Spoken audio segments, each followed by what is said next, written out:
मुझे ये सब,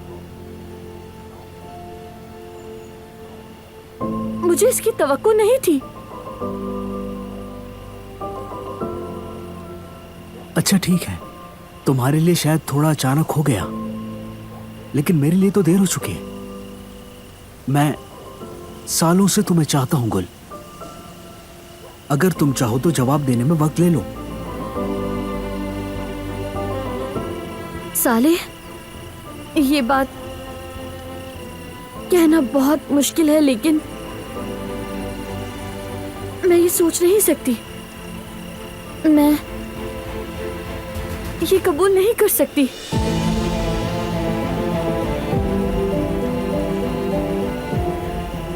आई एम सॉरी।